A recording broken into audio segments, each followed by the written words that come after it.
15 seconds. All right, how are we doing at home?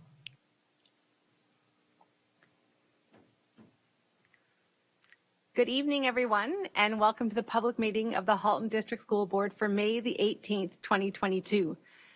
As we continue to shift our practice, tonight we are employing a hybrid approach. There are some trustees who are able to be back in person at the board table, whereas others are still joining us online.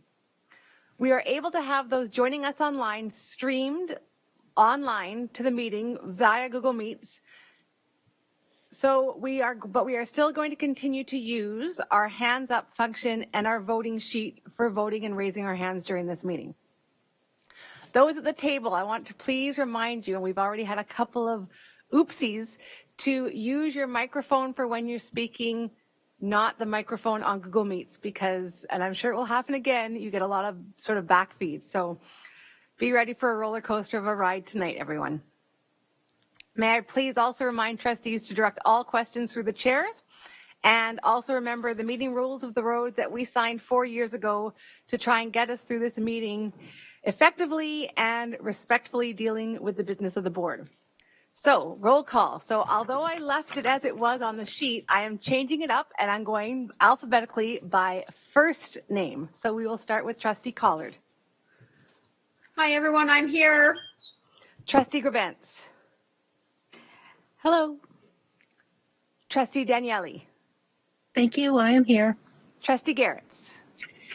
Good evening, everyone. Trustee Gray. Hello, everyone.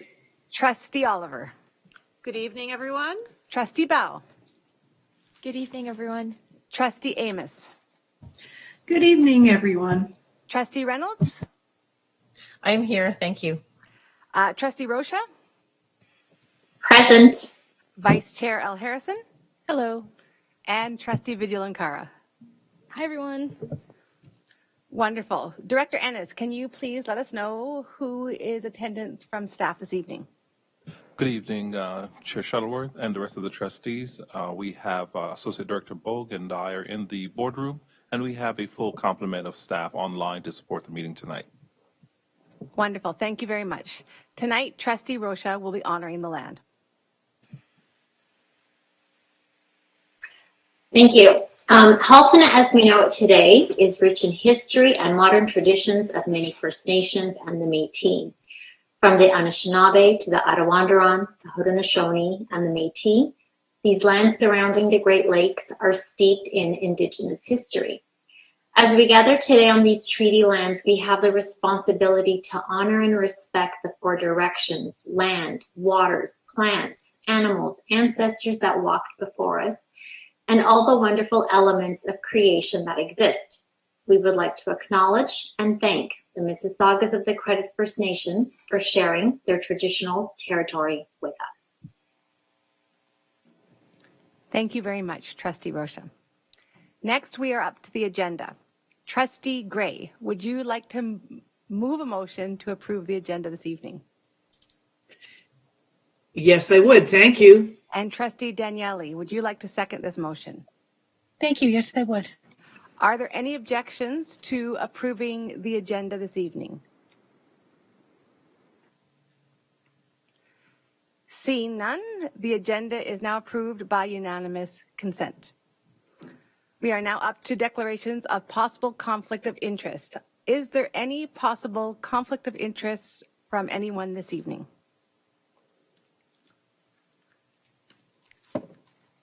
Again, great. Seeing none, we are now up to item 2.0, declarations and/or presentations to the board. We have no Inspire Awards tonight because it is not the first meeting of the month, and we also have no delegations. But we do have one presentation. Presentation, the Student Census Perceptual Data, which will be given to us by Associate Director Bogue. Thanks, Madam Chair. And I'm just looking to see if my partner, Dr. Bishelia, is online here. I'm just looking. Oh, there, she's popped up there. So I'm just going to get us started through the chair to trustees, and then I'm going to turn it over to Dr. Bishelia. We have shared with trustees already some initial demographic and identity data on our students, and that's publicly posted on our board website. Our hope is to continue to bring updates to the board on the work of our student census as we continue to dig in. There's just a huge amount of information there. The richness of the data is something that we've never seen before. And so it's really helping us to provide a little bit of insight into who our students are and what are their experiences like at school. So we're very excited about that, and we want to keep our board updated. Tonight we will be sharing with you some perceptual data about our students, and I'm going to turn it over to Dr. Biscelia to run through a few slides. These were shared with trustees a little bit earlier, if you recall. So over to you, Dr. Biscelia. Thank you very much, and thank you for having me. It's a pleasure to be here. I'm just going to present and share my screen, and we'll get going on the presentation.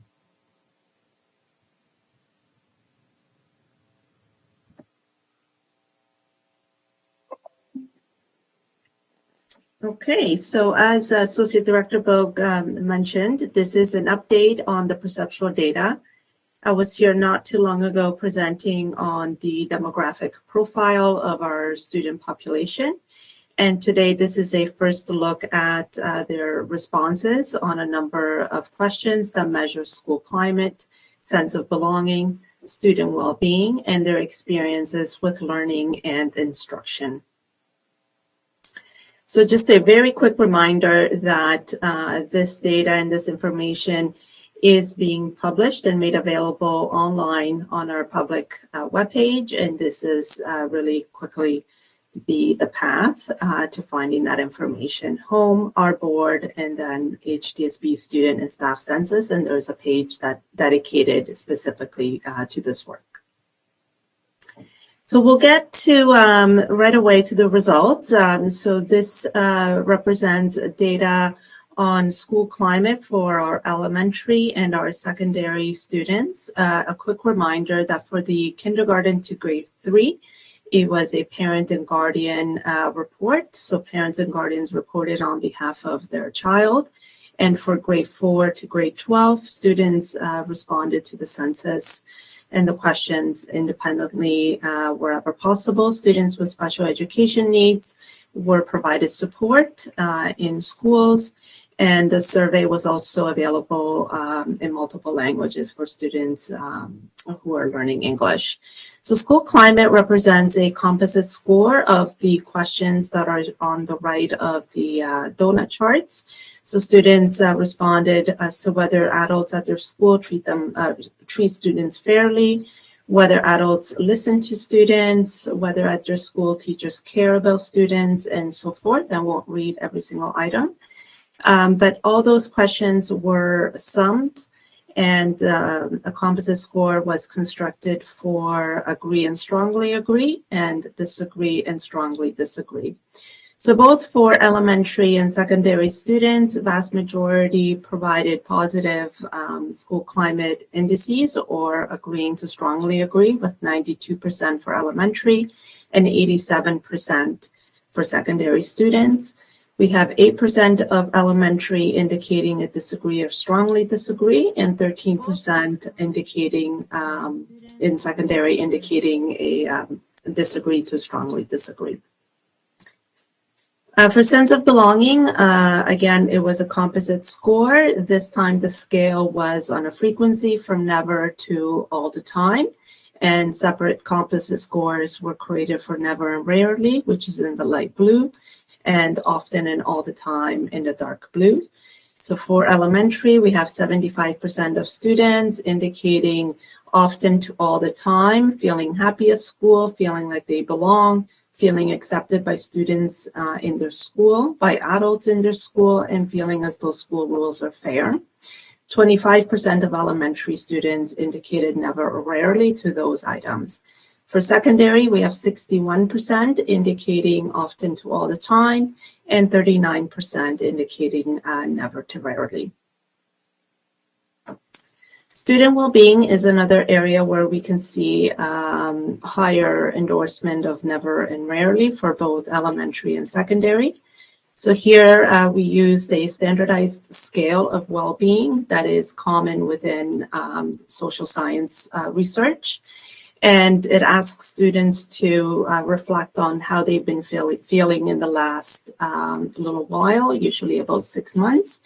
So whether they felt good about themselves, hopeful about the future, positive feelings in the way that they looked, not feeling lonely, not feeling nervous or worried, not sad, tired, or under a lot of pressure.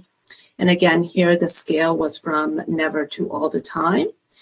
And here we're seeing a similar pattern across elementary to secondary, with about 60% stating often to all the time, having good well-being or high levels of well-being, and 40% and 38% respectively for elementary and secondary, reporting never or rarely having a high level of well-being. Next, we're going to look at a few indices of learning and instruction. So this is a first slide showing experiences of learning about human rights, social justice issues. So students were asked to indicate the level of agreement as to whether at their school they're encouraged to think or learn about human rights and social justice issues related to gender identity. That particular question was for grade 7 and above. Race, ethnicity, and or culture, poverty, and disabilities and challenges. So for both elementary and secondary, we're seeing high endorsement of agreeing to strongly agree, with 8% and 11% indicating strongly disagree for elementary and secondary, respectively. Next, we looked at opportunities to learn about the history, contributions, and present realities of Indigenous peoples. And we see a bit of a discrepancy here between elementary and secondary students, with elementary 94% indicating agree to strongly agree, and the 79% agree of secondary showing agree to strongly agree. So you can see the discrepancy in the disagree with 6% in elementary and 21% in secondary. Last, we looked at positive representation in school pictures, materials, topics, and events. So students were able to indicate separately for each item. So they could comment on pictures, and then they could comment on materials and so forth. And this was done by design so that schools would have specific information on those different areas. So it might be that a particular school is strong in one area but less strong in another area. And so by having it itemized that way, schools can target interventions. But for this purpose, the answers were again collapsed and averaged to create a composite score. So 90% of elementary students strongly agree to seeing themselves positively represented in those different areas. 10% of elementary strongly disagreeing or disagreeing. Secondary, we have 82% strongly agree, and 18% demonstrating a disagree response. Next, we looked at the three constructs of positive school climate, sense of belonging, and what I just showed you, which was the representation in school pictures, materials, topics, and events. And we disaggregated the data specifically for those students who reported low ratings of on those constructs. So never feeling as though they have a positive school climate, never feeling as though they have a high sense of belonging, and not seeing themselves represented positively in pictures, materials, topics, and events. And we disaggregated those responses by a number of identity characteristics of students. So here we're starting off with race, and I know that this is a busy slide, so I'll just introduce it before speaking to what's actually represented by the numbers. You have different colors which represent the different racial groups. So the bars for Black, East Asian, Indigenous, Latino, Latina, Latinx, Middle Eastern, South Asian, Southeast Asian, and White are all represented as the racial categories. And the numbers indicate disparity indices, which essentially gives us an estimate of the degree of representation, whether it's positive or over or under representation relative to the proportion of that population in the greater HDSB population. So just very briefly as an example, if we have 10% of students of a particular identity group in our overall HDSB population, an equitable proportion represented in a particular program or outcome would be similar to the proportion in the overall population. So if we have 10% of females in the overall population of our student body, we would expect that 10% of females would be represented in a particular program, and etc.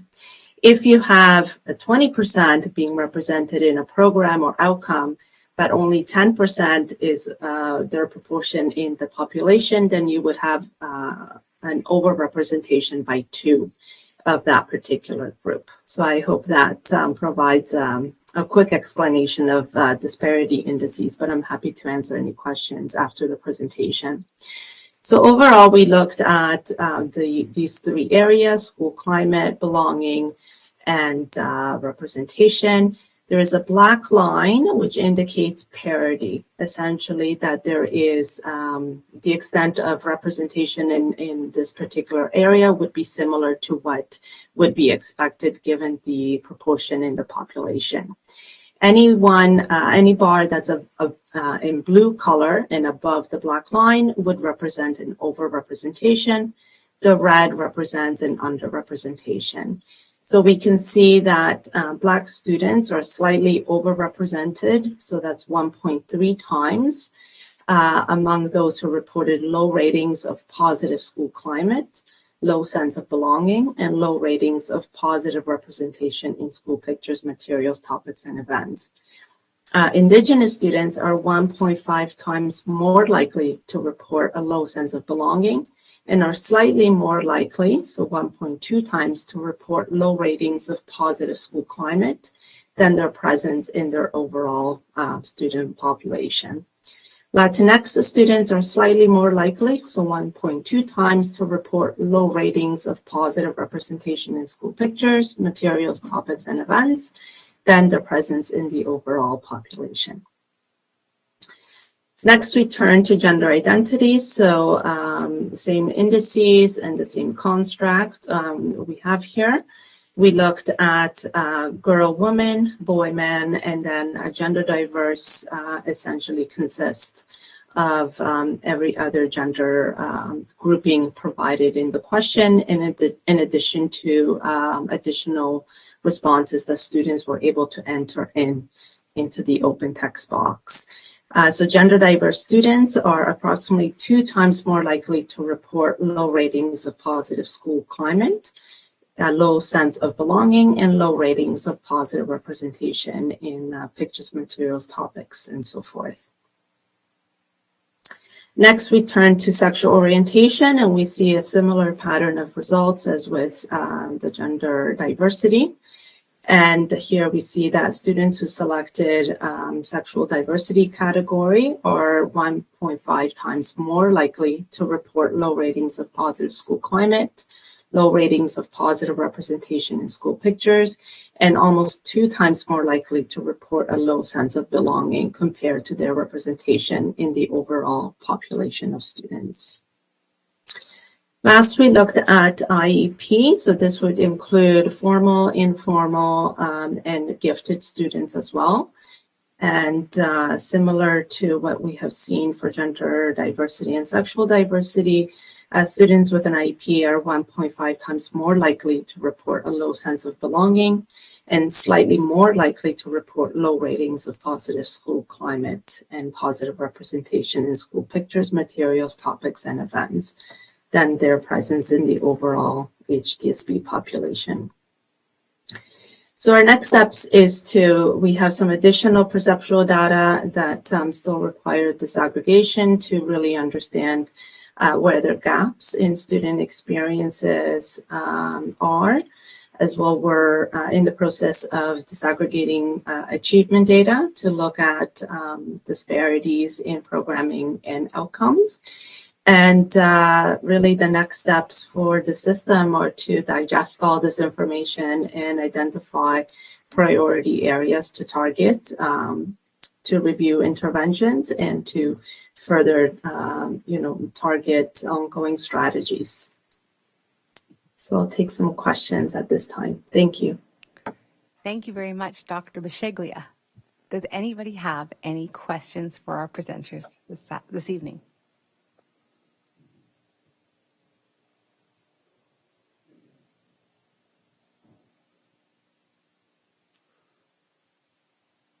All right. Thank you very much. On behalf of all the trustees at the table, I really want to thank you for all the dedication, hard work that you put into this project in looking at ways forwards to make our schools that more accepting place. We really appreciate it. Thank you so much. Thank you for having me. Have a good night. You as well. Okay, we are now up to items 3.0 and 4.0, the consent agenda items for approval and information, which there are 3. I'm going to read the motion, put the motion on the floor, and which is, be it resolved that the Halton District School Board approve the consent agenda action items and information items for May the 18th, 2022. Trustee Garrett, will you put that motion on the floor, please? Yes, I will. Thank you very much. And Trustee Reynolds, would you like to second that? Yes, I can. Thank you. Awesome. Is there any items that need to be pulled for discussion this evening?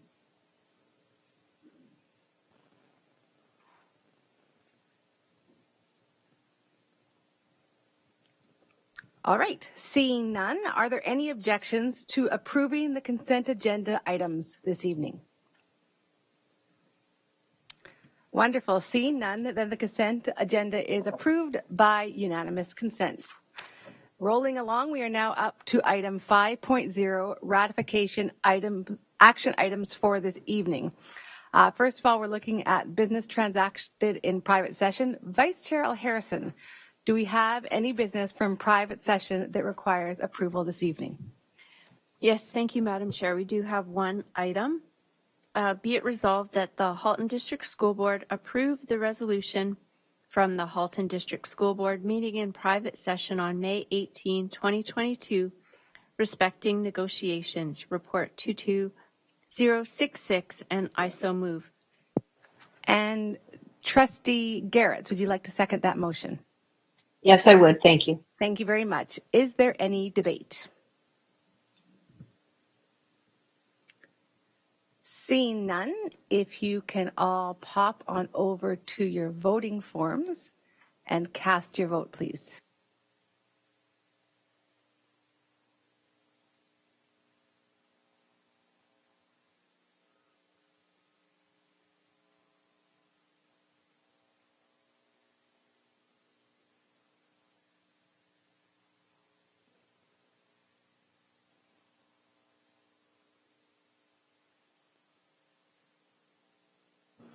Awesome. Thank you very much. And that passes unanimously. Moving on, we are now up to item 5.2, items for action for May the 18th, 2022. First up is 5.2.1, the operational plan for 2022-2023 strategies, report number 22065, presented by Associate Director Bogue. Thank you, Madam Chair. Through you to trustees, this is the operational plan, the draft plan, at least for the moment, proposed for 22-23 school year. The plan outlines the key strategies that we are suggesting to address the 5 commitment areas in our multi-year plan. This is not a plan of everything that we plan to do next year, but really it's a bit of a snapshot of key strategies to leverage to get at those multi-year plan areas. The operational plan is built on the past couple of operational plans for the last 2 years. We are constantly in a state of monitoring, assessing, and adjusting strategies. And so much of what's in here will be similar to what you may have seen this year in our current plan with some slight tweaks. And that typically has been the case year over year. The plan is built with, I guess, optimism that we will move towards a new normal next year, whatever that might look like, but with the hopes that we will be able to do a little bit more staff training than we've done in the past couple of years. And you'll see lots of strategies in there around getting back to doing some training. We have learned quite a bit over the course of the pandemic in terms of doing staff training differently. We've had to be a little bit creative, so you'll see a little bit of that in the plan as well. And as always, the plan has been built based on contributions of all of the senior team. And so folks have different parts of ownership within the document, and I think all of us would be happy to address any questions that trustees will have. So thanks, Madam Chair. Back to you. All right, thank you. I'll put the motion on the floor, and then we'll open the floor for debate. Be it resolved that the Halton District School Board approve the operational plan for the 2022-2023 school year as outlined in report number 22065. Trustee Amos, would you like to move this? Yes, I would. Thank you very much. Thank you. And Trustee Danielle, would you like to second it? Would.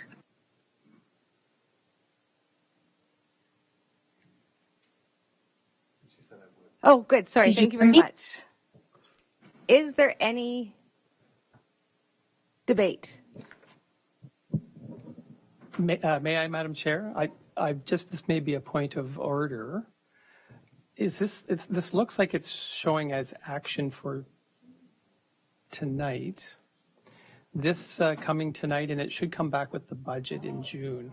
So my apologies. I should have caught that in the agenda. I apologize for that. Oh, I'm sorry. So this will come back in 2 weeks' time. It'll come. Is it 2 weeks or a month with the passing of the board budget? Okay. Sorry. 4 weeks. Okay. Sorry. Yeah, we can still take questions regarding that. Trustee Oliver. Thank you. Through you, Chair. Thank you very much for this report. I'm wondering for some of these indicators or goals, you've identified what you plan to achieve. Do we have a baseline measure for a number of these things? I understand some of them will be brand new, but do we have baseline measures? And where appropriate, will we attach some kind of a number goal? Thank you.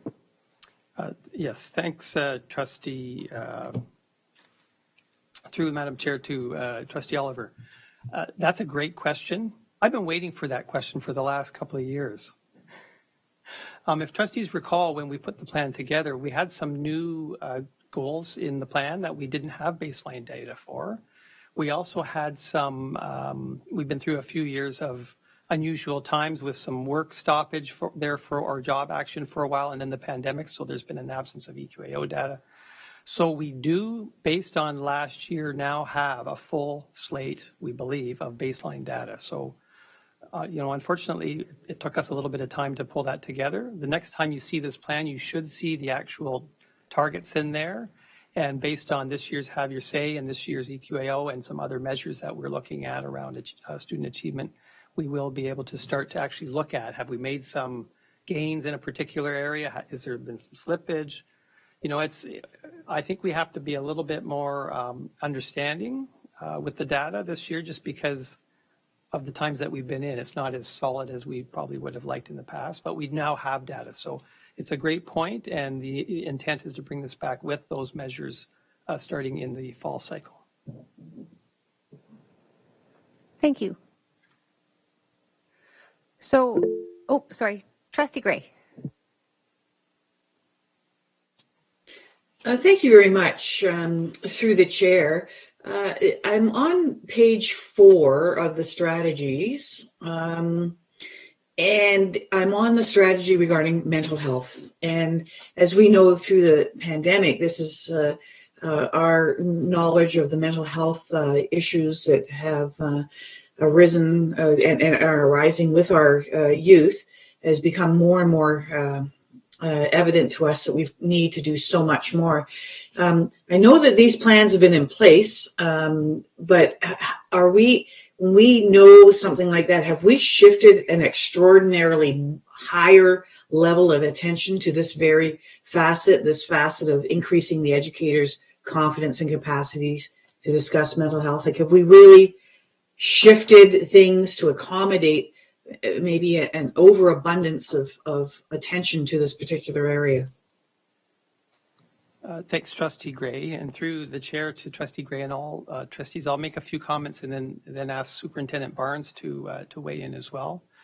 The one thing that's not apparent in the plan is the relative emphasis of each of those strategies. It's a bit of a nuggeted list of strategies. But you're absolutely right, Trustee Gray. Mental health, there are some things that, particularly coming out of the pandemic, that have been big priorities. Mental health and well-being is one of them. We just saw that in the student census data. If you notice the sense of belonging and well-being, there's some questions we have to ask there. And part of it was that was done during the pandemic, but partly that's kind of where we're at right now, coming out of the pandemic. And so there will be an emphasis. Certainly the well-being pieces, some of those learning recovery pieces, and some of the equity components as well, noting that the pandemic has affected different groups of kids differently, and we see those disparities and so on. So absolutely a big focus next year will be around mental health and well-being, and I would ask Superintendent Barnes if he might want to comment and provide a little bit more specifics around that. Through your chair to Trustee Gray, yes, I would agree with what Associate Director Bogue has mentioned. I think that our educators deserve a lot of credit for pivoting during the times that we've been in and emphasizing a lot of relationship skills and greeting and supporting students. We've also had our clinical staff with our social workers and CYCs, and they've been really tapped as well as teachers to provide that support. So there are still some questions we have to answer. There's still some feedback we're going to be looking at this year and ramping up in terms of helping to transition next year, which hopefully will be even more so normal times. Great, thank you so much. Thank you. Vice Chair Harrison.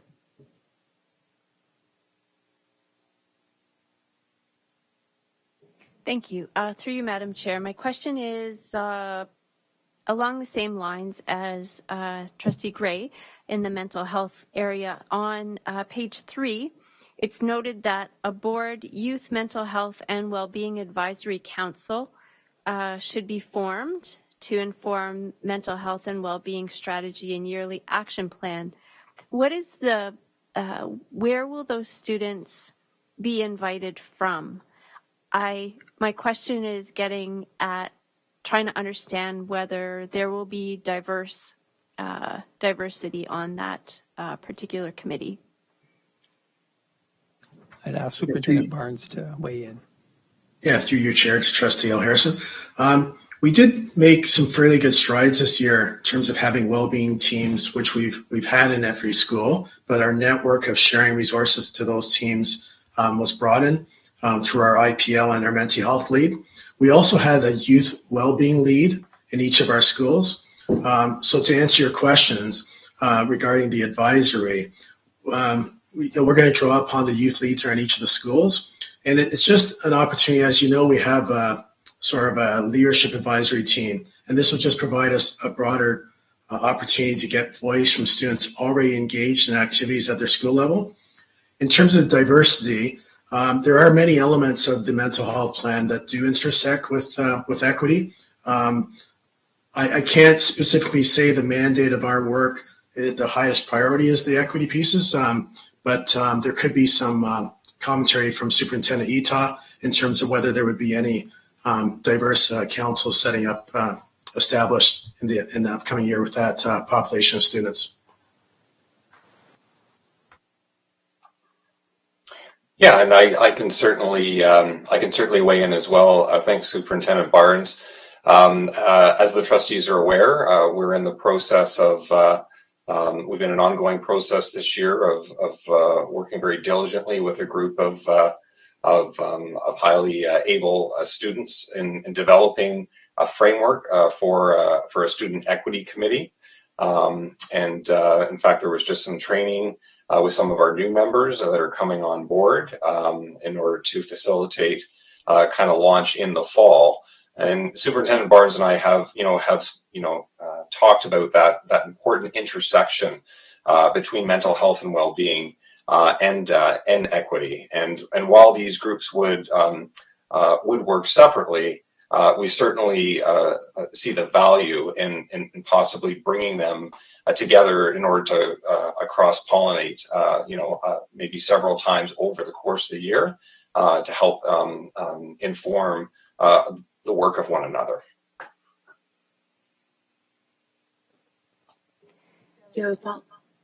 Yes, please, a follow-up, please. Okay, go ahead. Thank you. So just so I understand, there's 2 committees being formed that are, and the membership of those committees is both youth. And I guess it's just my hope that the youth on those committees are maybe sometimes not the students that we hear from the most often, that are highly, highly involved in their schools. Because based on the results that we're seeing from the census, the potential for everybody, every type of student to be touched by mental health challenges is there. And hearing those voices also in these forums could be important. Thank you. Trustee Oliver. Thank you, through you, Chair. So my question or comment actually builds on that with respect to mental health and the census, that the data that we were just looking at.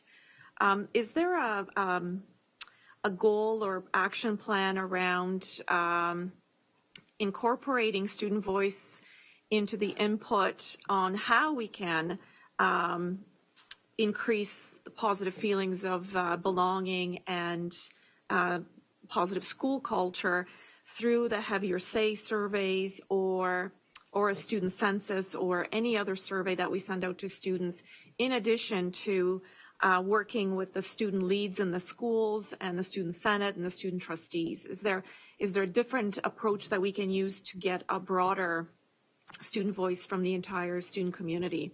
Thank you. Yeah, through you, Madam Chair, to Trustee Oliver, I'll maybe start here and maybe ask Superintendent Proto actually to weigh in, because this is a topic that we just talked about actually a few hours ago at our school operations meeting. First, I do want to say, absolutely, student voice is a big piece, and how do we mesh student voice, like authentic student voice, in a way that's more meaningful than the Have Your Say, which is a fairly one-way. It's not the most authentic way to gather information. So we've had conversations about whether Have Your Say surveys for both student, staff, and families should be an annual event or not. Is it kind of doing the same thing year over year, or should we change the frequency, and then in those, like maybe every other year, for example, and in those middle years, take a slightly different approach, like focus groups, for example, right, where you get a bit more authentic voice. You've got real people at a table and you're having a conversation, and you get that kind of authentic input. And so that's something that we're thinking about. What does that look like? I would say that schools do that kind of work within their own school communities, but we may want to even think about how we might do that as a system. And then more to the student voice piece, and back to the comments around, like I think about our student senators. They're all our high-flying students, and they're how do we engage them and ask them to engage our school communities so that we don't get all the high-flying kids at each school to participate and provide input, right? Can we get more diversity of voice? And that's a challenge, but we need to be able to engage all those different kinds of students that are out there. And so that's a conversation that we talked about a little bit today. So I'm going to ask Superintendent Proto if she might want to add some of her thinking. She was the one who was sort of spearheading this conversation. Yeah, thank you, Associate Director Bogue. Through the chair to all of the trustees. I, with a few of my colleagues, was at a conference last week, and we were looking at a policy from a board. The reason we're looking at that policy is the policy wasn't very well written, but the policy itself was about the collection of student voice across that school board. And it just got me thinking about the very thing that you're bringing up right now. Some schools have dismantled their student council as it stood, and they spent a lot of time working on analyzing what the demographic of the school was through pathways, through equity lenses, all of the different ways that a student might be affected in what they think the school should look like, the school board should look like. And so two issues that have been brought forward here is, how do you get a more diverse range of voices in each school and to our system? And when you have those representatives, how do you make sure the representatives are pulling on that school population? It's not easy work, but I was speaking to my colleagues about it today and asking if they had any considerations, and saying that I'd like to move forward with it next year. And it will probably take all year. And the goal isn't to have a one-size-fits-all plan for every single school. That's not okay. And it actually would defeat the purpose of looking at differentiation within student voice in schools. But to help guide schools to have something a little more authentic. Also, students are having a voice anyway through social media. So are our schools looking at those social media representations and voices as they're making their decisions as they go forth? So how does that play into it too? So it's a big project. It's a fun project. It's my favorite kind of thing. There'll be a lot of students involved and a lot of staff involved, but I'll bring it back to the board a couple of times next year as we go through and update and let you know where we're at and get your feedback on it as well. Thank you very much. Are there any more questions?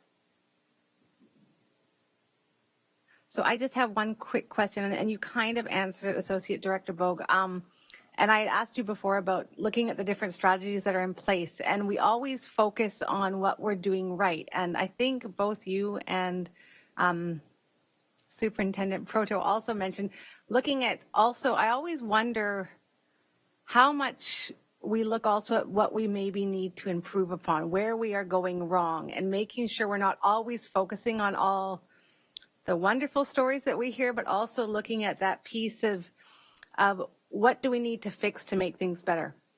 So, and I think you kind of suggested that that was something you were doing. Awesome. Awesome, thank you very much. And so again, sorry about the confusion around this. This will now be coming back to us during the second meeting in June, correct? Awesome. Thank you very much for your presentation. Okay, we are now up to item 5.2.2, external audit and regional internal audit plans, report number 22060. Superintendent Nagoy, would you like to speak to this? Good evening, trustees. Myself and the Audit Committee Chair, Amy Collard, are happy to present to trustees the annual external audit and internal audit plans for the coming year. The external audit plan is for the year ending August 31st, 2022. And it's attached as Appendix A with the fees included here in line with our agreement through OECM. And the regional internal audit plan is attached as Appendix B and will contain a new audit on confirmation of risk management strategic objectives for mental health and well-being for staff, network penetration testing, and follow-up audits on previously completed areas. And would be happy to take any questions trustees may have. Thank you. Wonderful. Thank you very much. I will put the motion on the floor and then we'll entertain questions. So the motion is, be it resolved that the Halton District School Board approve the 2022-2023 Regional Internal Audit Plan. which includes the confirmation of risk management, strategic objective mental health and well-being for staff, network penetration testing, plus a follow-up review of procurement and any remaining action plans identified during the special education and privacy audits, attached as Appendix B, prepared by the Regional Internal Audit Team. Trustee Collard, would you like to move this? Yes, thank you very much. And Trustee Gray, would you like to second? Yes, I would. Wonderful. So is there any debate or questions?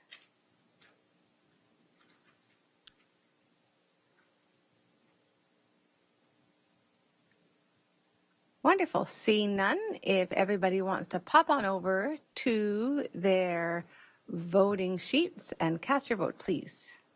Chair Shuttleworth, prior to voting, there was a second motion on that. I think you only read the first one. There's two motions in the report.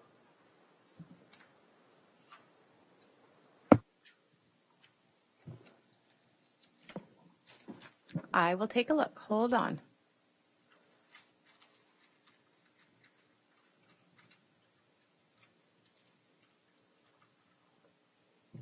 I believe you only read the second one.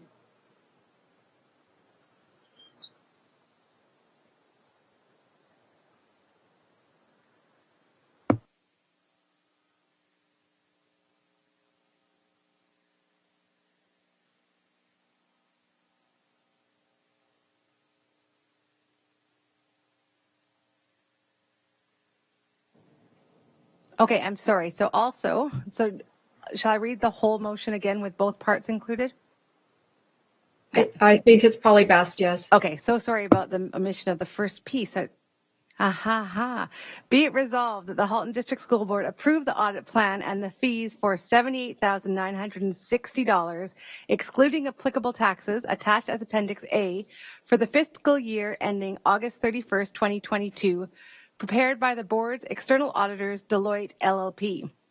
Be it further resolved that the Halton District School Board approve the 2022-2023 Regional Internal Audit Plan, which includes the confirmation of risk assessment, strategic objective, mental health and well-being for staff, network penetration testing, plus a follow-up review of procurement and any remaining action plans identified during the special education and privacy audits, attached as Appendix B, prepared by the Regional Internal Audit Team.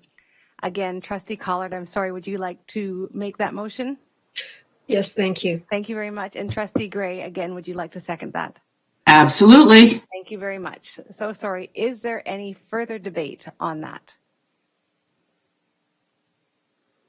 Wonderful. Seeing none, if you can go back to your voting and cast your vote again, please. Point of order. Just for those of us that have voted already, do you want us to vote again?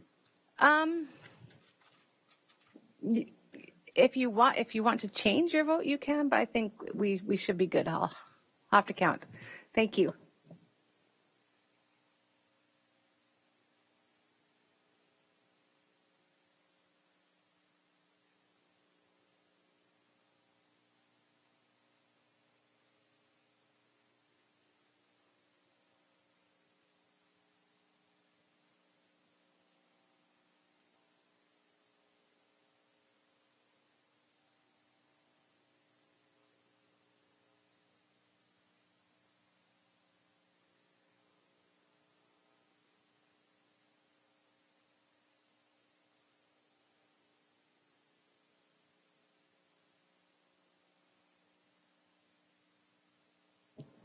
And that carries unanimously. Thank you very much.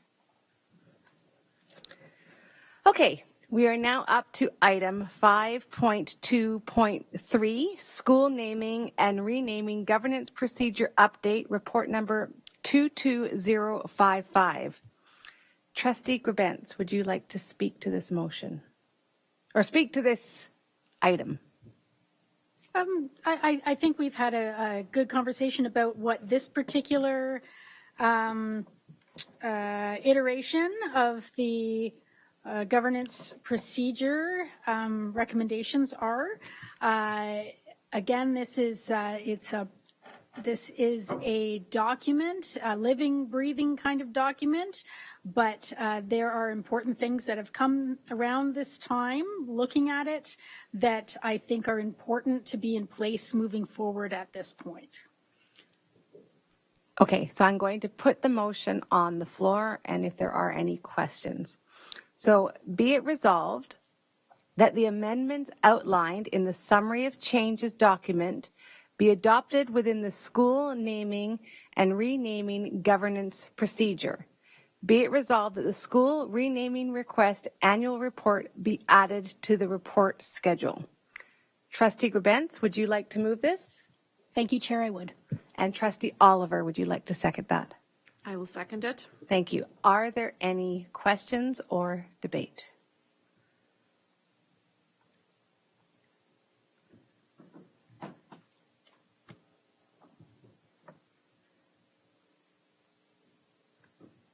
All right, seeing none, if you'd all like to go over again and cast your votes, please.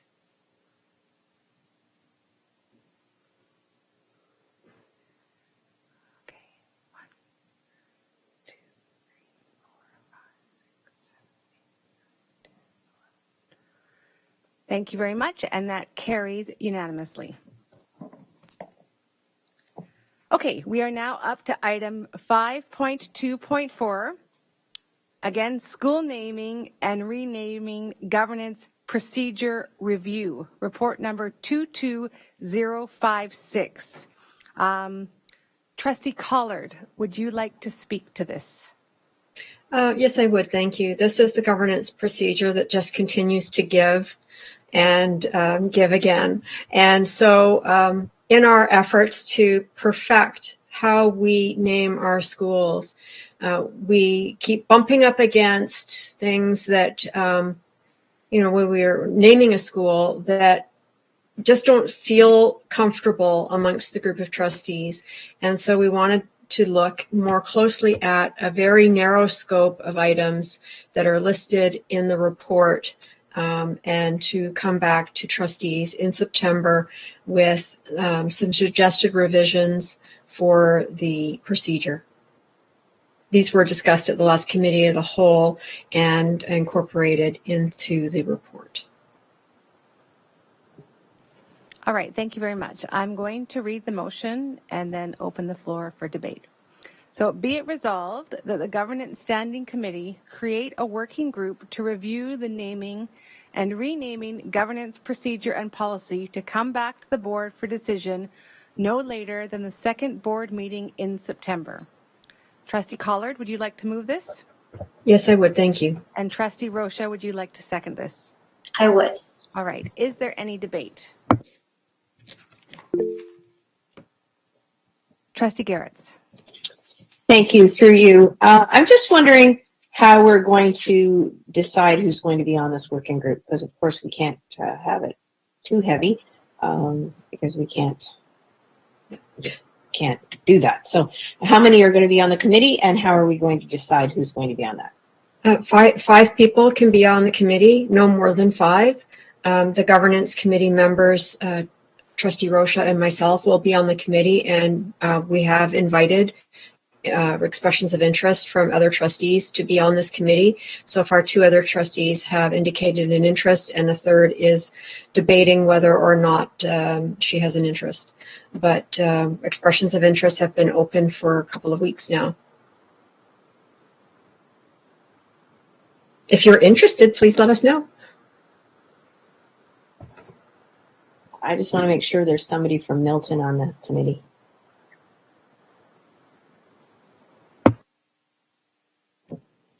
Thank you. Are there any other questions? So if not, I have a question. So in order to pass this motion, I'm pretty sure there are 3 prerequisites that need to be filled. So the scope, the timeline, and the members. So I think, as far as I'm concerned, we need to have a list of the members before this motion is passed. No, that's not the case. Just the number of members needs to be determined. No more than 5. We cannot go over quorum. The membership of the subcommittee or working group is always determined after it's been created. You can't determine a membership of a committee before it's been created.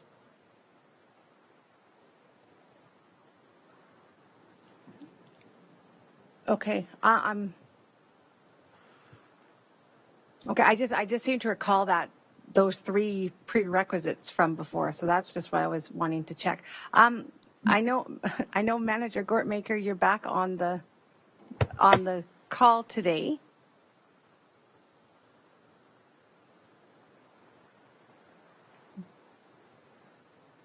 Yes. Hi.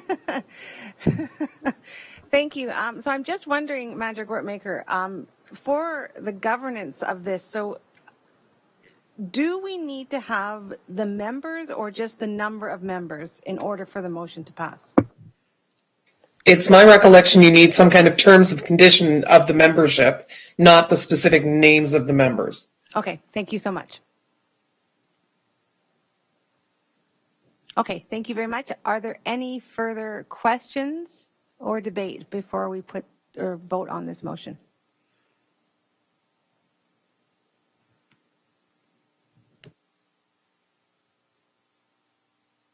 Vice Chair Harrison. Thank you. Through you, Madam Chair. This, if I remember correctly, the committee that met a record number of times had quite a number of people on it, i.e., meaning that there's a lot of interest, has been and continues to be interest in this. And as I recall, we have developed a list of criteria by which to help selection of committee members and, you know, geographic diversity, interest, et cetera, and so on. So just in case this group does get more than 5 people that express an interest, I just want to point out that that resource is there for you to help, and certainly I'd be happy to assist if you need it in terms of selecting the committee. Thank you very much for your offer of assistance on that, Vice Chair Al Harrison. If we get more than 3 trustees wishing to be on, I will definitely give you a call. Thank you. Trustee Amos. Thank you. I need some clarification through you. I don't believe the members of the governance committee are required to be sitting on the any of the committees that are formed, and that's never been a condition of the committees in the past or a rule. So I don't believe that because you're on the governance committee, you need to be on any of the subcommittees. I believe, from what my understanding is, currently the governance committee can form the subcommittees, but they don't have to be on them. Am I incorrect? May I respond? The whole purpose of having the governance committee members on the committee is to ensure that there is some leadership regarding the work. We are the governance committee and are responsible for the work of any working group or subcommittee that operates as a part of the governance committee. And so by not being on the committee, how do we guide and direct the work and bring it forward to committee of the whole? We do need to be on the working group. At least one of us needs to be on the working group in order to direct the work. As a follow-up, I don't believe that's been the case in the past, but thank you for your clarification.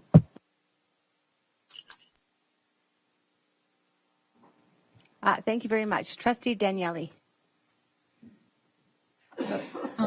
Thank you, and I would agree with Trustee Amos. I'm not sure it's necessary for both of you to be on the committee, or even to be on the committee to direct the work. But that being said, I do appreciate Trustee Collard that you mentioned if anyone is interested to please send them. Somehow or another, I missed the call out for volunteers, and so I have just sent you my name because this is a committee I would very much like to sit on. Thank you. Thank you, Trustee Daniele. There was another name, but it's gone. So are there any further questions? Or Trustee Collard or Rocha, did you have anything else to say? The only thing I'll add is my name's in there right now, but we do not have to have both Trustee Collard and myself on the committee, but just one of us will do. All right, thank you so much.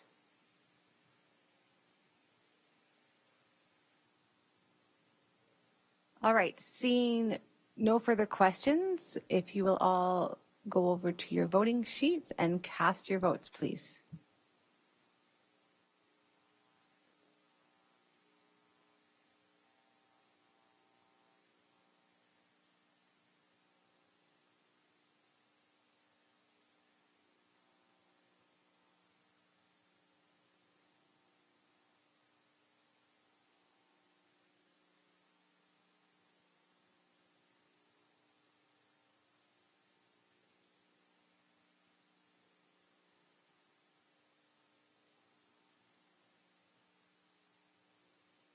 Thank you very much, and that passes unanimously. Okay, we are now up to item 5.2.5, the Health and Safety Policy, report number 22061. Again, Trustee Rocha and Trustee Collard on behalf of the Governance Standing Committee. Would either of you like to speak to this report? I will, thank you. A few board meetings back, we all passed a motion for the director to create a policy as it relates to health and safety. And tonight, Superintendent Sari Taha has, with the collaboration of his team, have developed a policy to be shared with the public this evening. We did discuss it at Committee of the Whole last week. At this point, I would like to invite Superintendent Taha if he would like to add anything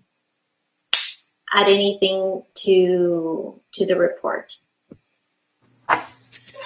Thank you, Trustee Rocha, through you, Madam Chair Shuttleworth, to the rest of the trustees. Yes, this is a policy that we are proud to have. It is a companion policy to many of the administrative procedures that we have that speak to the health and well-being of staff and students. Traditionally, health and safety addressed physical health and safety, but this policy speaks to mental health and well-being and psychological well-being. So we are proud of this work and looking forward to make it official in June. Thank you. Thank you very much. All right, I will again read the motion, and if there are any questions, they can be asked following. Be it resolved that the health and safety policy be submitted for legal review and returned to the board for decision upon the completion of the review, with any changes recommended in the review being considered for incorporation in the documents. Trustee Rocha, would you like to move this? I would. And Trustee Collard, would you like to second this? Yes, thank you. Is there any debate?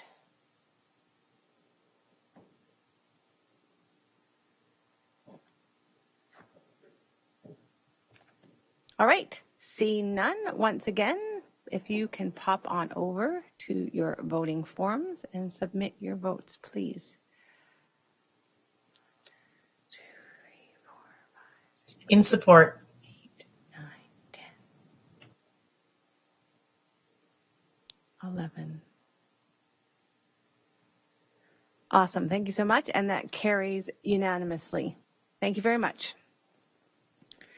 Okay, we are now on to item 5.2.6, Trustee Operations Policy and Election of Chair and Vice Chair Governance Procedure, report number 22063. Again, Trustee Rocha and Trustee Collard on behalf of the Governance Standing Committee. Would either of you like to speak to this report? Yes, thank you. I will. This was discussed at our last committee of the whole, and any changes that were suggested were made to the document. I hope that everyone is comfortable with the document as it now stands, and I look forward to any questions. Thank you. Thank you very much. I will put the motion on the floor, or read the motion. Be it resolved that the trustee operations policy and election of chair and vice chair governance procedure be submitted for legal review and returned to the board for decision upon the completion of the review, with any changes recommended in the review being incorporated into the documents. Trustee Collard, would you like to move this? Yes, I would. Thank you. And Trustee Rocha, would you like to second this? Yes, I would. All right. Is there any debate or questions?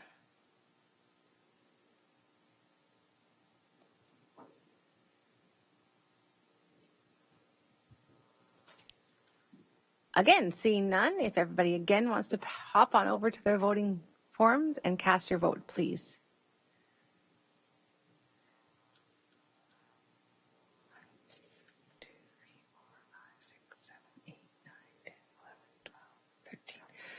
Thank you very much. That carries unanimously. We are now up to item 5.2.7, Board Committee and Appointments, report number 22062. Trustee Rocha, Trustee Collard, Trustee Grabentz, and myself on behalf of the Subcommittee of the Governance Standing Committee. Would anyone on this committee like to speak? I'll speak to it. I thought I was done for the evening. As far as presenting. Okay, so this, we discussed this at Committee of the Whole last week, and that was a procedure, a policy and procedure combined document that was due for its 3-year review.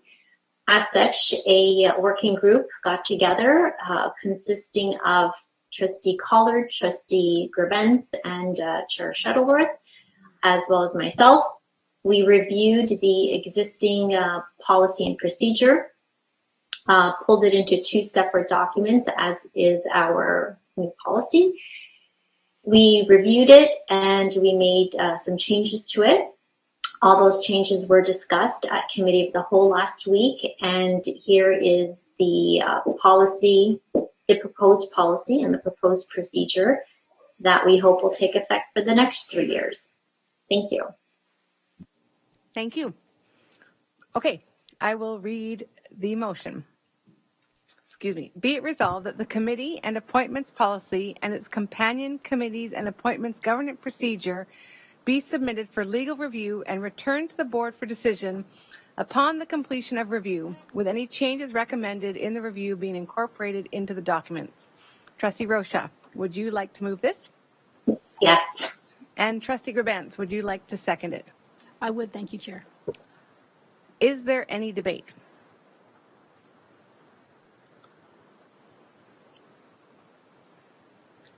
Wonderful. Again, seeing none, if you want to pop on over to your voting forms and cast your votes, please.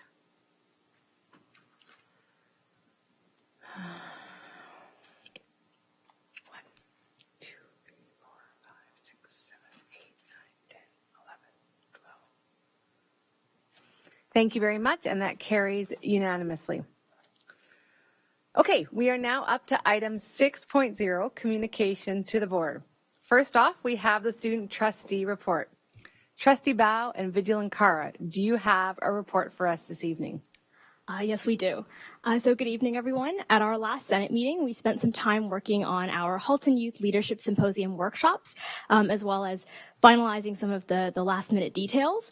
Recently, we asked all elementary school principals to send 3 students in grade 7 or 8 to attend HYLS. And as we know, the theme of HYLS this year is mental health and well-being. So we have a range of speakers and workshops related to the project, to this topic. We are pleased to announce that Pooja Amin, a renowned and award-winning Bollywood dance and yoga instructor, as well as entrepreneur, will be our keynote speaker for the event. Miss Amin mixes dances with teaching about mental health and physical well-being. She's received the Global Excellence Award for the best dance studio in Canada, and she'll be giving us a 40-minute talk to attendees, followed by a 20-minute Bollywood dance session where participants may get up and moving and learn a little bit about Bollywood dance as well. We thought this would be a really fun way to address the topic of health and well-being. As well, we will have Director Ennis delivering some opening remarks for HYLS. Along with this, we have Superintendent Barnes, who will be speaking to us about his work leading the mental health and well-being portfolio. And after this, we'll be hosting a panel with members of our HDSB mental health team, such as social workers and child and youth counselors. And this panel will serve as a way of not only educating students about the topic of mental health, but also raising awareness for the great resources that we already have in schools in our board. I will read to you all once again the 6 workshops that we have running. Our senators have worked very hard not only on the workshops, but also on the workshop titles. So firstly, we have Back to Basics, the Finance Edition. We have the Climate Conservation Cavalry, How to Debate and Speak Like a Pro, Leadership 101, Developing Your Leader Identity, The Strength in Our Differences, a Diversity and Inclusion Workshop, and Unloading Coding as Spec of Tech. Coding is a new one this year as well. That's cool. Once again, HYLS is set to run virtually on Friday, May 27th from 8:30 to 3:45. And yeah, we're really looking forward to it. At the Senate meeting, we had also spent some time sharing updates from our Senate subcommittees. Firstly, I'll share an update from our environmental subcommittee.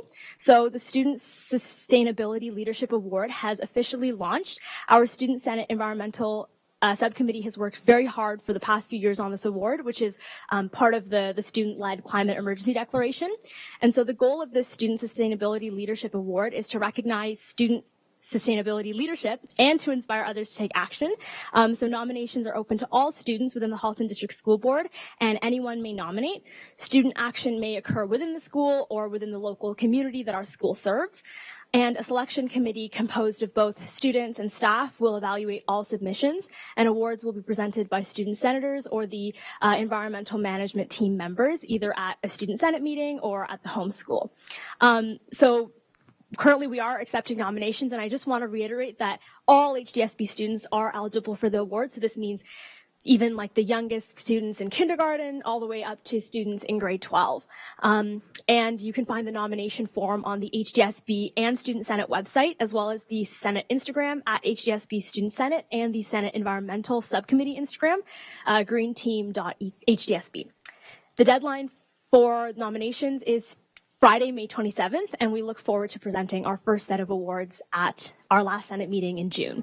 I'll pass it on to Trustee Bao for some more updates. Thank you, Trustee Riddle-Nkara. So our Equity and Inclusion Subcommittee has joined forces with our Mental Health and Wellbeing Subcommittee to begin planning for an anti-bullying initiative that they hope to roll out next year. The initiative includes a poster competition where students can come up with questions that stand up to bullying and encourage kindness. In terms of the Northern Forum, everything's coming together pretty well. The Milton and Halton Hills Senators recently had a joint meeting to continue planning for the event. Posters and advertisements for the event are currently being worked on, and the forum will also feature a fun Kahoot featuring Milton and Halton Hills trivia. On Monday, we had our second meeting for our Student Equity Committee, where our interested students joined in on an Equity Toolkit training session led by student Amber Siddiqui. The session ran from 4:30 to 6 p.m., and it went over topics such as critical consciousness, dismantling white supremacy culture, intersectionality, allyship, and so much more.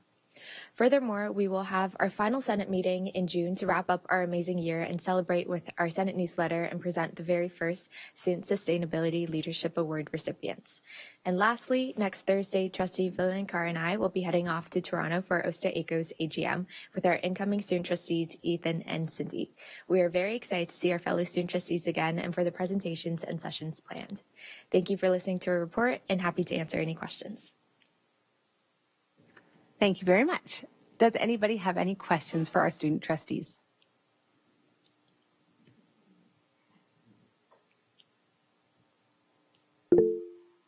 Vice Chair Harrison.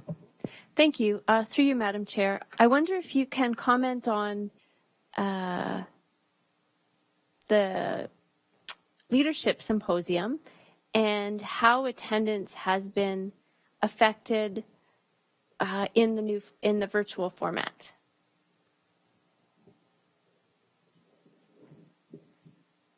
That's a really great question through the chair. So we don't have the final numbers, obviously, for our attendees this year, but I know last year we were able to accommodate so many more students because of the online format. So we had definitely a record number, I think around over 260 students attend. And hopefully this year we can have a similar number because typically we're not able to accommodate 3, 4, 5 students from each school since we would be in an actual venue. So definitely it's become more accessible with the online model. I have a follow-up. Follow-up? Yes, thank you. So that part is definitely a pro. It sounds like a great thing. Are there any other reflections on the other side? Like what?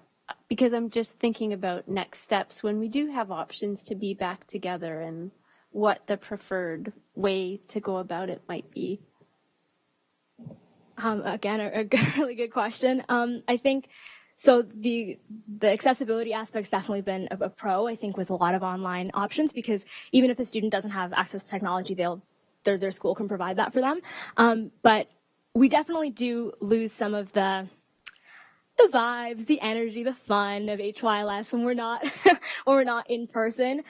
Students definitely do benefit from kind of engaging with a speaker and seeing them not through a screen but in person. Some of our workshops have obviously been limited because they're not able to run games because it's all online, so they can't make use of the space like they used to in the past. So I remember when I ran HYLS in grade 8, we had debates and you would actually be able to engage and move around the room, and other workshops have sort of physical elements. We were talking about the Bollywood dance session. That would be fun in person and not kind of in your home.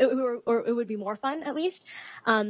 So certainly a lot to think about for the future, but I think maybe a mix of both, kind of a hybrid model might be the ideal HYLS for the future.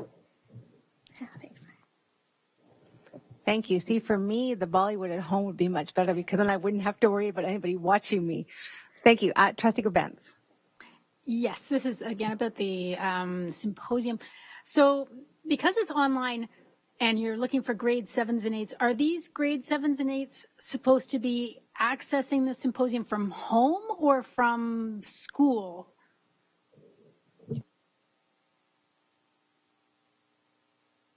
Yeah, so that's another great question. So last year, since we were all mostly virtual, we were able to just do it from home. But since students are in school, we're asking that their principals sort of find them a room where they can connect to the conference at school. So they'll be excused from classes, but they'll be accessing the conference from school since it's a school event. So that's something that our Senate staff have decided for this year. It's a bit different than last year, yeah. Thank you. I was just trying to kind of figure out how that whole supervision thing happens, but thank you very much. Mm-hmm. Absolutely, and that's the main reason why for supervision. Yeah, because they have supervision at school and not at home. Yeah.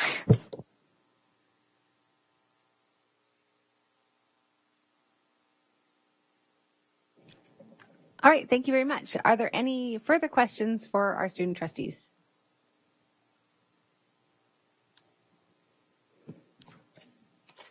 All right, thank you so much. I'm really looking forward to May 27th. I have it in my calendar. I'd love an invite to be able to come.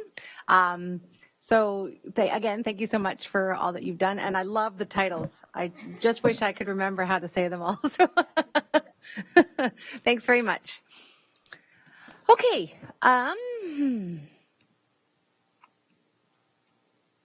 We are now up to information reports for May 18th, 2022, which there are none. So now we're up to 6.4, notices of motion. Are there any notices of motion for this evening?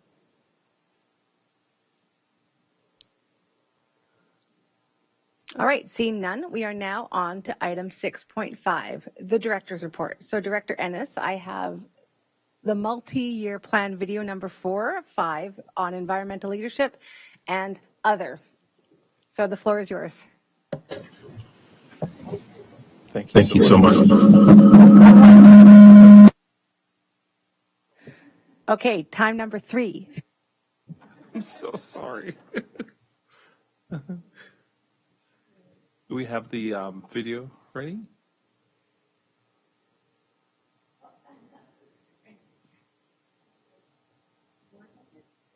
Hold on.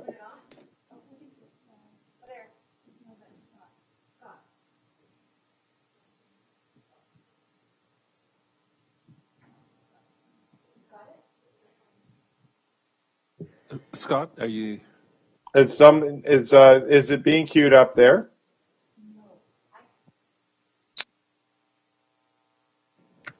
I can do it. No. Yes, I'll do it. Okay, hold on. If I could say a few words, well, that's. Go ahead, Superintendent Padre-Barrick. Thank you. Yeah, this is video 405. It's been out a few weeks. It's been shown to all staff, just similar to the other videos. It's on environmental leadership. I think it's very well done. So I think trustees will enjoy this, and those who stream either tonight or in future this board meeting. It really gives some great tangible things we're working on as a school board around environmental leadership. We are working on our Indigenous focus in our multi-year plan for June, which we'll have a special day of recognition coming up in June, and so we're looking forward to finish the year with all of the work we've done around Indigenous education and growing relationships with the community and that sort of work as well. So, yeah, I hope we enjoy this one. Okay, we're going to try this. There we go.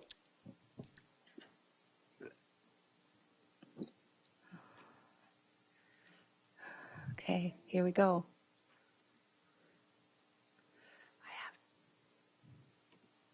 I need to put the phone. Okay, hold on. We're going to try this.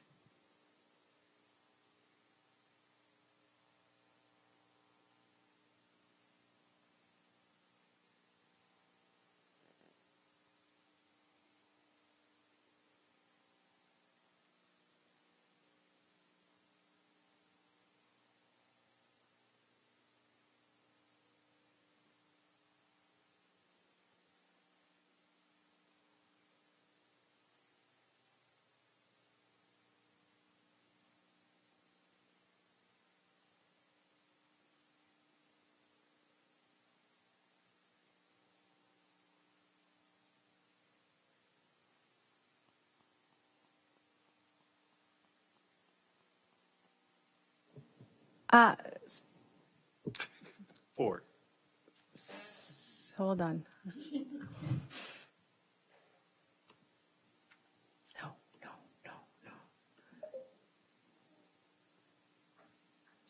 Superintendent Padre-Barrick, can you share?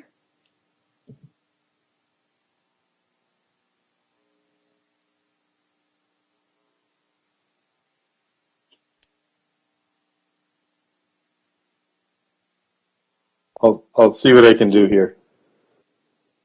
Thank you.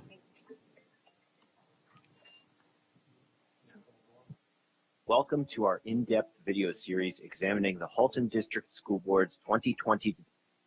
We have sound, but no picture.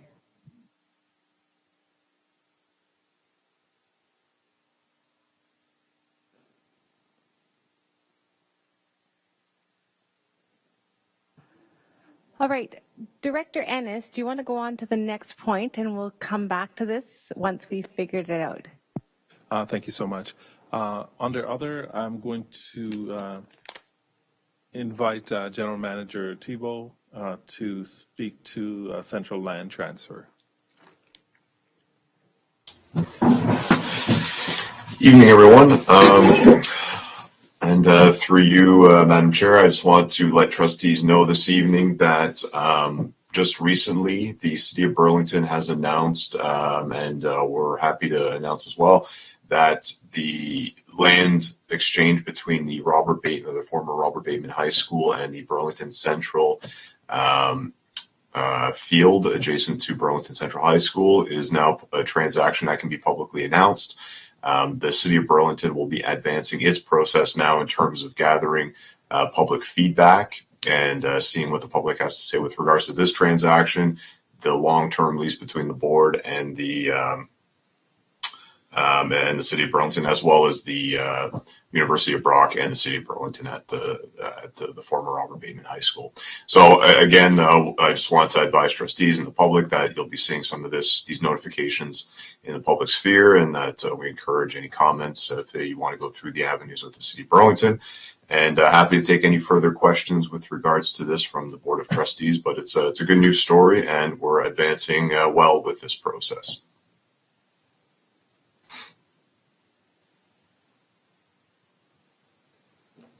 Thank you so much. We're going to try the video one more time. Thank you. Superintendent Blackwell is going to present her screen. Thank you for indulging us with a second chance. And I think we're ready.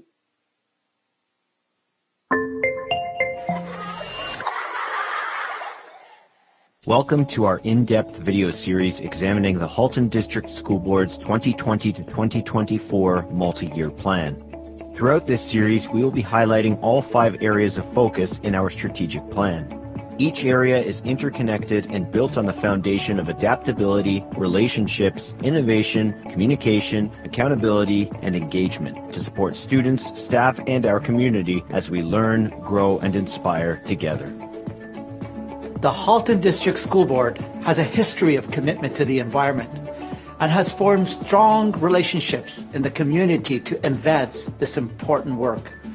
With a renewed commitment through the environmental leadership area of focus in the HDSB's 2020 to 2024 multi-year strategic plan, significant effort has been made to ensure the board leads sustainable and green initiatives in our schools and workplaces.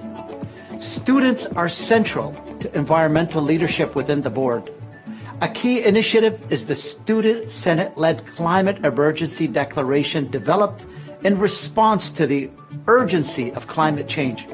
Recognizing the challenges climate change brings to the HDSB, this declaration aims to inspire students, families, and staff to take collective action in combating climate change in their communities through various actions.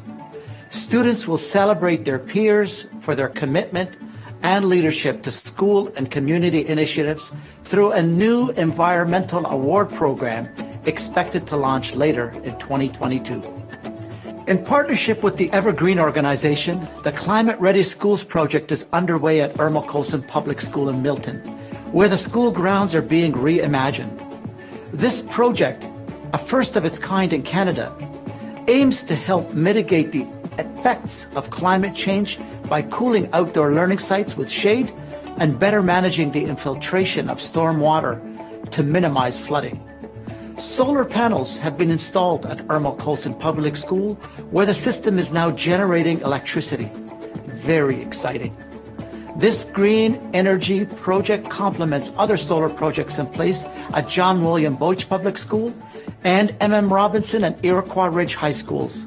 There are other technologies being implemented across the HDSB to support sustainability and efficiency, and they include building automation systems and LED lighting systems.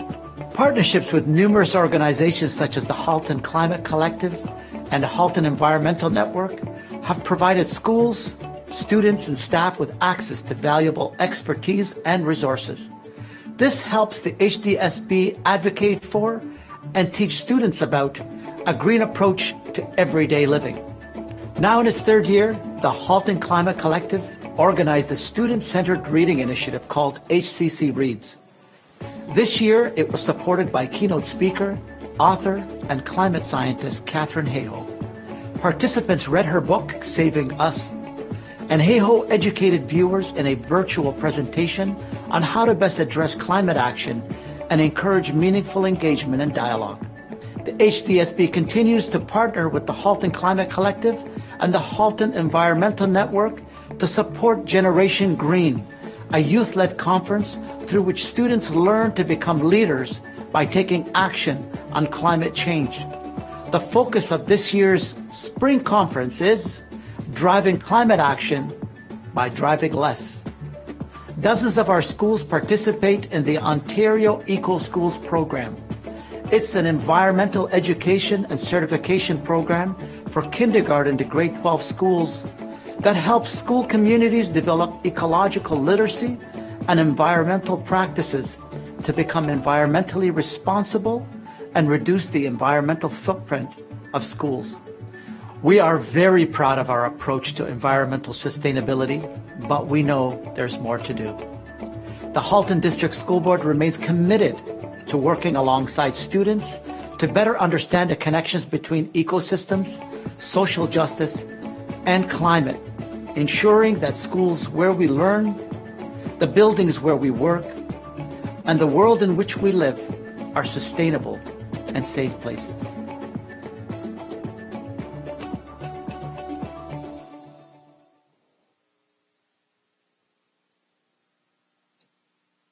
And it worked.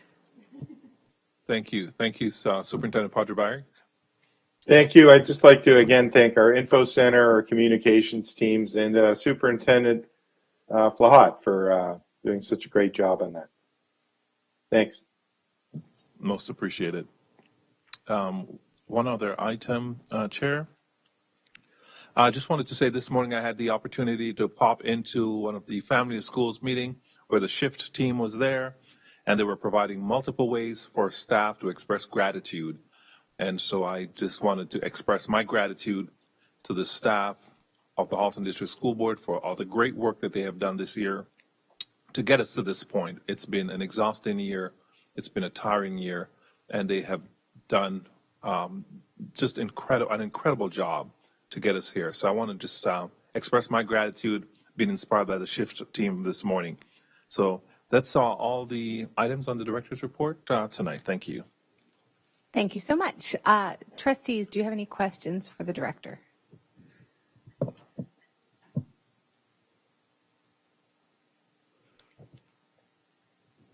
Seeing none, we'll move on to 6.6, communication from the chair. We have one letter from Blue Water District School Board regarding staff absenteeism, which is attached to the package. And we also have an update on the Reimagine Forward project. And I'm going to pass it over to Vice Chair Al Harrison. Okay, thank you very much. Through you, Madam Chair. And with the Reimagine Forward team, I just want to let everybody know that the window has been open now for input and ideas and stories for a few weeks now. And the closing is the 23rd, so Monday. So very much ideas and stories and comments are still invited on the big picture question, which is what are the big moves in public education? And I just wanted to give you some update also on the metrics for site visits. We've had about 3,000 people that have visited the site to get some more information about the initiative. We have a couple hundred that have been actively participating with ideas and stories, checking out the declaration, and also sending us emails. The other thing that happened in the last couple of weeks was that we had a community session. I believe we had about 40 people registered. Not everybody came, but it was a very interesting and engaging conversation. And particularly great, I thought, was that we had some students that came on. We had some community members and family people that came on. And, you know, we didn't always agree. The perspectives were different, but there was respectful disagreement. And I think listening to a diverse range of ideas and perspectives on how we can reimagine education. And I think the site is also reflecting that. There's lots of great feedback. One theme relates certainly to the video around getting outdoors, environmental and experiential education. So it's very exciting. And I would defer to any of the other committee members, and thank you for the opportunity to provide the update.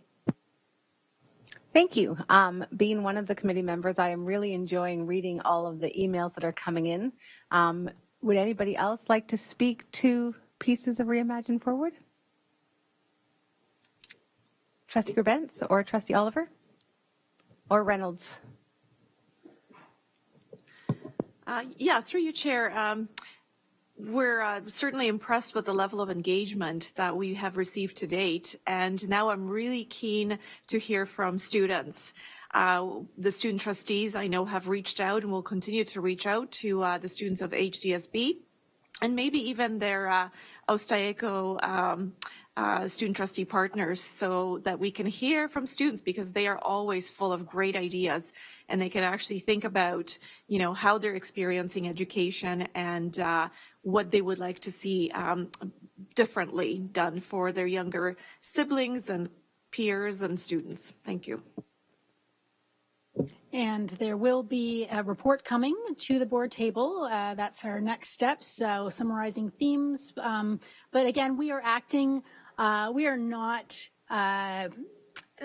judging the ideas and stories that come through. We are acting as a conduit to gather and pass on this information. So the information will be shared at large, at the table, with the ministry, with our school board partners, anybody that wants to read it. We will be passing that information on. So we are still looking forward to hearing from people within Halton. People don't have to be in our system to speak. They can be outside of Halton. They can, we want to hear from everyone and anyone. Thank you. Thank you. Trustee Reynolds, I don't know if you have anything further to add. Hi. No, I don't. I'm actually glad that Trustee Gerbentz had spoke to the piece regarding that all comments would be collected. There was certainly a concern at this event that we were going to somehow filter or judge the comments. And I think it was very important that the community understand we were authentically collecting them. And so that was certainly a big concern about what we had heard from the community at that meeting. So thanks for raising that issue.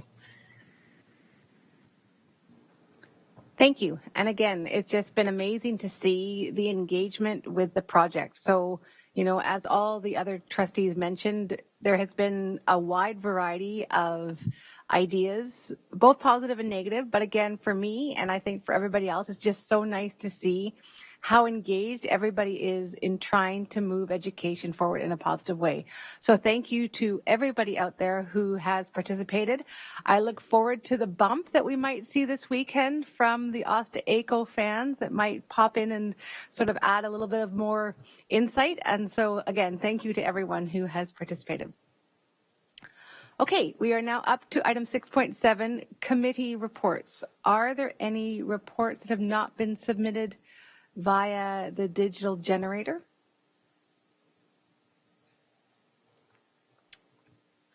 Seeing none, we are now up to trustee question and comments.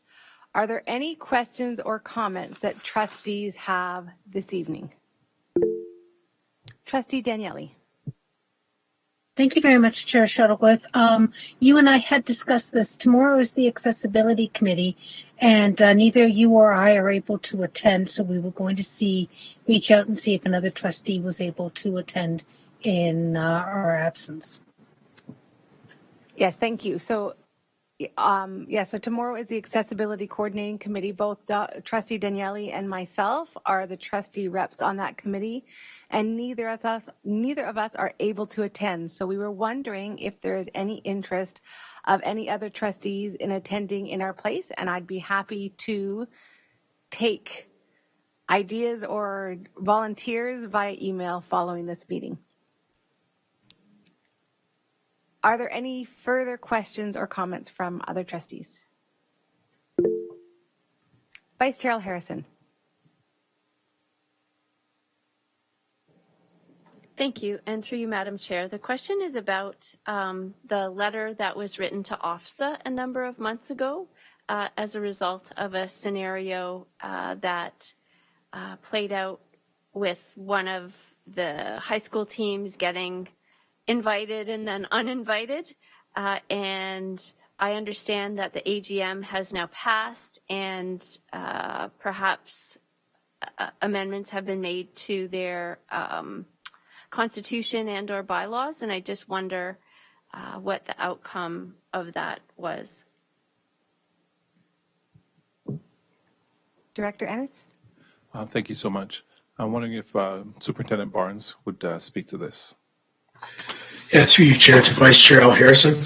The outcome was very positive in speaking with our athletic staff.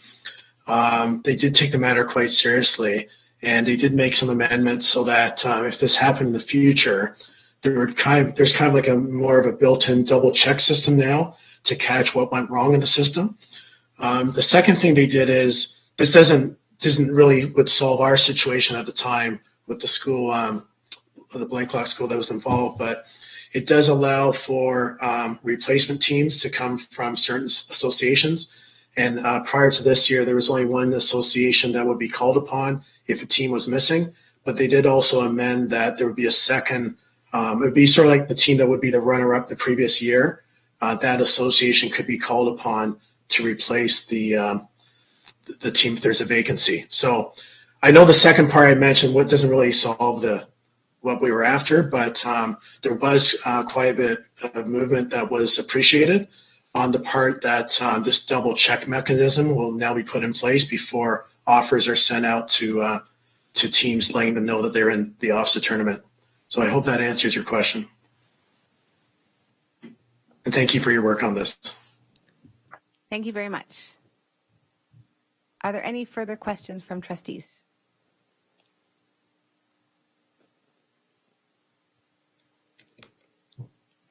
All right, so now we will turn our attention to questions from the public. So on the HDSB website, there is a button on the live stream page that has a link at the bottom of tonight's agenda to allow members of the public to ask questions of the board.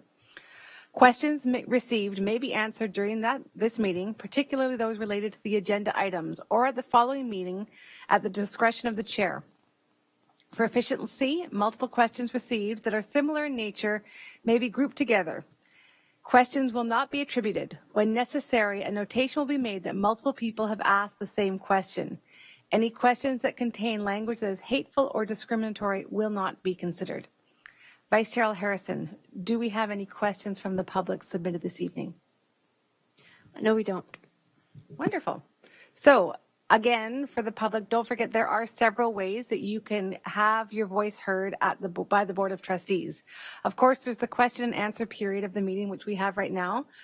But you may also choose to delegate to the board, and optimally the best way to have your voice heard is to get in touch with your local trustee. Trustee contact details can be found on the website. And with that, we have no more items on this agenda. So if there is no more, I'd like a motion to rise or to adjourn, but then we are going to have to return to private following this. So, I can just adjourn. No. All right, so can I ask for Trustee Gray, will you make the motion to rise and move into private? And a seconder, please. Trustee Gerbentz. So, is there any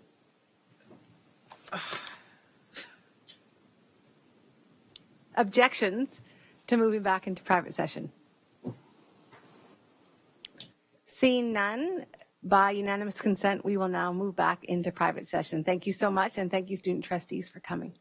Okay, so let's take a short stretch break. I have 9:01 on my phone, so we'll need to give Kevin time to wrap up and everything. Can we come back at 9:10? Okay, see you at 9:10, everyone. Thank you.